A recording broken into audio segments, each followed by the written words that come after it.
Hey guys, Wolvie here, and this is going to be a triple movie review, meaning that I'll be reviewing 3 movies instead of 1. And of course, with the movie reviews, it's going to be my personal score alongside the attended audience score, so it's going to be 2 different scores. And for each film, I'm not going to put in any spoilers, but you know the drill. So the 3 movies in particular are going to be Star Wars, Rise of Skywalker, Jumanji, The Next Level, and Sonic the Movie. So we're going to start off with, believe it or not, Jumanji. And I'm going to be doing some pausing here and there because I want to make sure I have my notes ready and available. So I'll be doing a quick pause right now, and I'll be back because I want to make sure I get my notes out for what I have felt for Jumanji. So I will be right back. I am back. Like I said, I want to make sure I get the my notes out for Jumanji. This is the sequel called Jumanji: The Next Level. This came out in December. Before I get into my review of Jumanji: The Next Level, I do want to apologize for this being a little bit later than usual. I got really busy at work. I'm getting sick on and off, and I have a bit of a sore throat going on right now, so I do apologize. Like I said, I'll be pausing this video a couple of more times because that way I can get my notes out for the appropriate movie. That sort of thing with that sort of thing. So without any further delay, I'm going to get into certain things I felt with the sequel to Jumanji, which is Jumanji: The Next Level. So basically, the main cast has returned, both the youth and the main characters, Dwayne Johnson, Kevin Hart, Jack Black, and Karen Gilliam. So that's good. And then the only quote-unquote spoiler I'm going to provide is that between the first movie and the second, there is a bit of a time skip. And for Jumanji: The Next Level, that's actually a genius move in my opinion, because it's like you don't really want to get into certain things too soon, or in sense of like from the first movie to the next. So I really love the fact that they did a bit of a time skip, because you don't want to drag things out for too long. Now, the varying aspects of balance that Jumanji: The Next Level has is superb. In the sense of you have moments like where you're in the Jumanji universe, and then you have the real world universe. It's a little bit going back and forth in there. The balance there I actually liked, but it could use a little bit of improvement in the sense of the cast balance, I guess. But I mean, it's to each his own in that department. Now, there was a post-credit scene. I'm not going to get into it at all, but this does open the door a little bit to some for a third Jumanji movie. Who knows? That remains to be seen. But it does have that little window of opportunity in that regard. So, I mean, one of the biggest worries I have with Jumanji was that there are a couple of parts in there that I felt the aspect of it being rushed was rather unnecessary. However, again, you don't want to drag things out for too long, so it's something I can understand. So this is one of those films I do feel it's worth seeing, especially if you saw the first one. So when it comes to scores, this is going to be a 10 out of 10 for the intended audience. However, my personal score is going to be an 8 out of 10.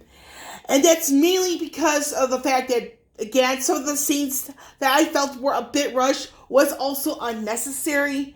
And some aspects of the balance kind of wasn't there, but for the sake of the movie, you don't want it to drag on for too long. Something I can understand. So I'm going to be taking another pause, so that way I'm going to go into the next review, which is Star Wars: Rise of Skywalker. I will be right back.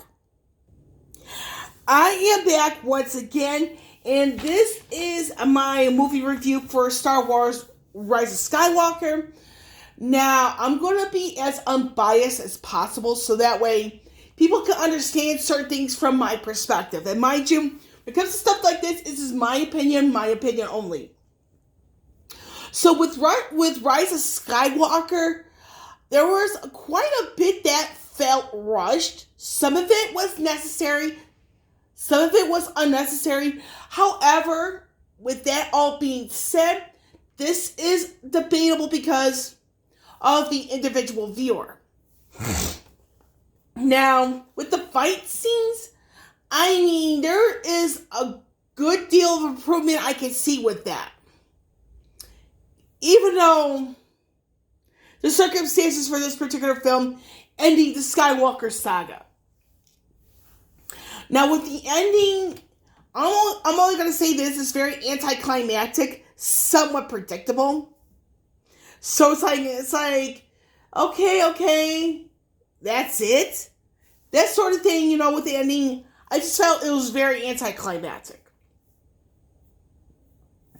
Now, with the length of the film, it could have been a little bit longer, so that way certain aspects of it could be brought out to better, how do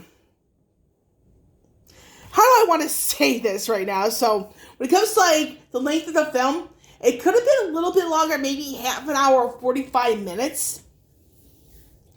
So that way, certain things don't feel as rushed, and other things could be better explained.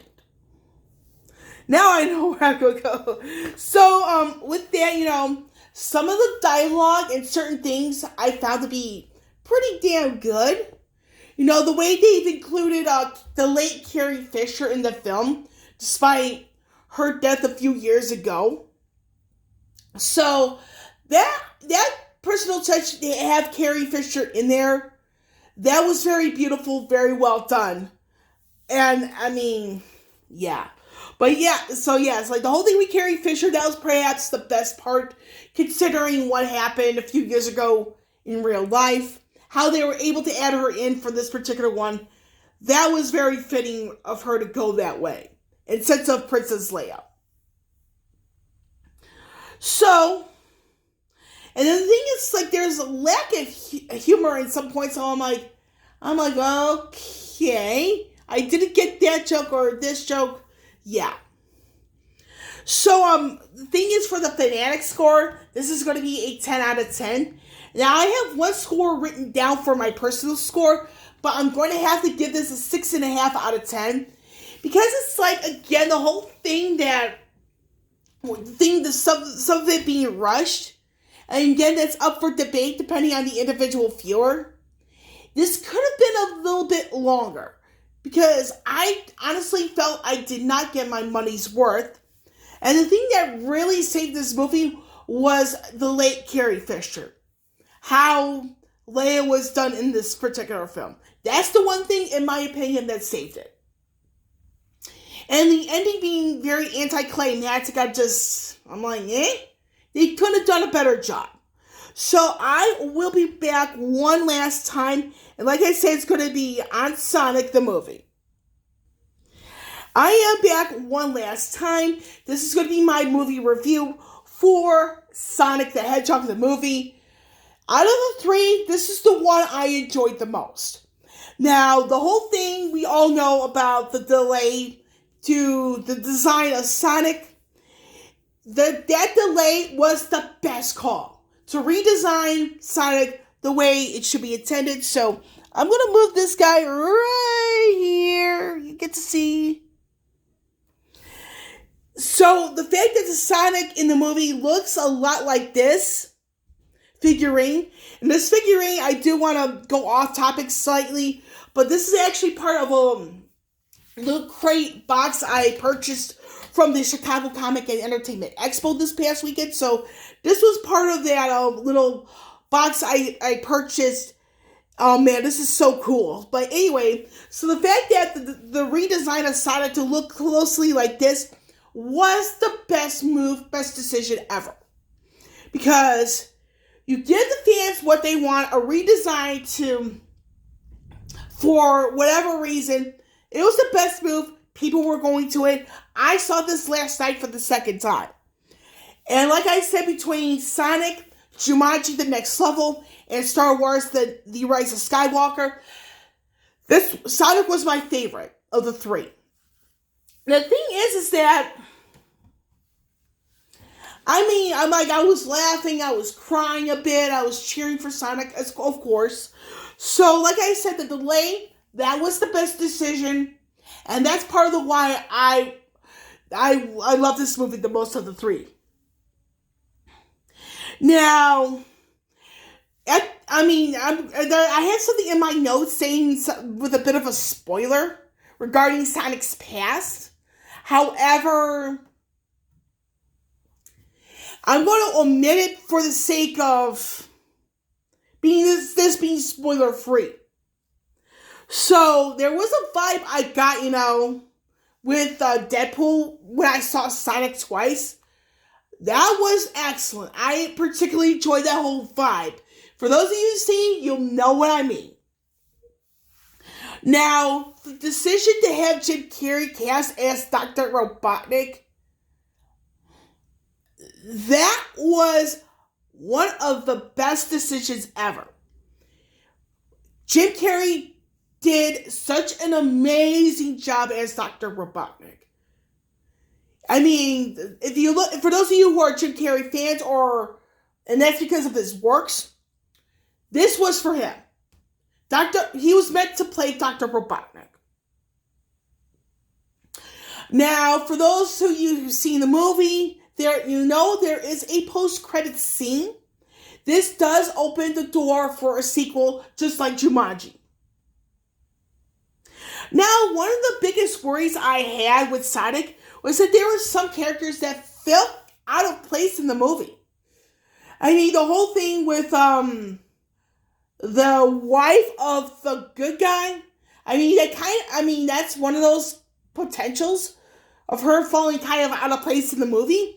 But honestly, this is something I could overlook because the way she was at certain points, it's like she was where she was supposed to be at the right time.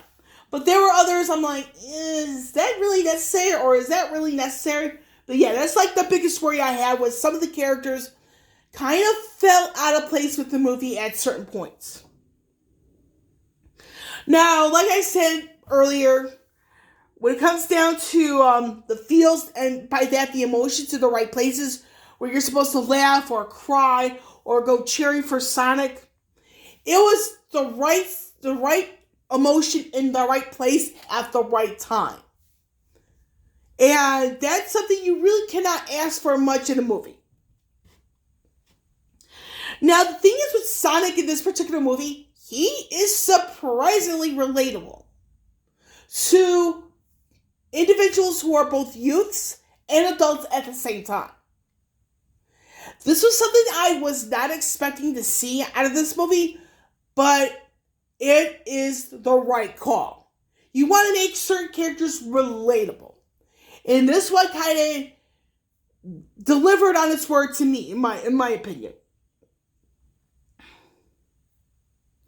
There were a couple of spots here and there in the movie, I will admit, that kind of felt choppy and rushed. But the thing is, if you look at the budget, this could be overlooked.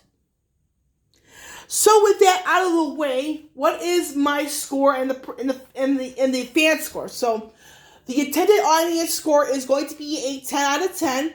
However, I'm going to give this a pretty good score in the sense of my personal score. So for Sonic, like I said, this is my favorite of the three. And this one gets a 9.5 out of 10. I originally had this at an 8.5, but I saw this the second time last night, and it actually bumped up 1 point for me. It's because, and the reason why I take off a half a point is because, again, some of the characters fell out of place at the wrong times in the movie. Plus, some of it felt a bit choppy.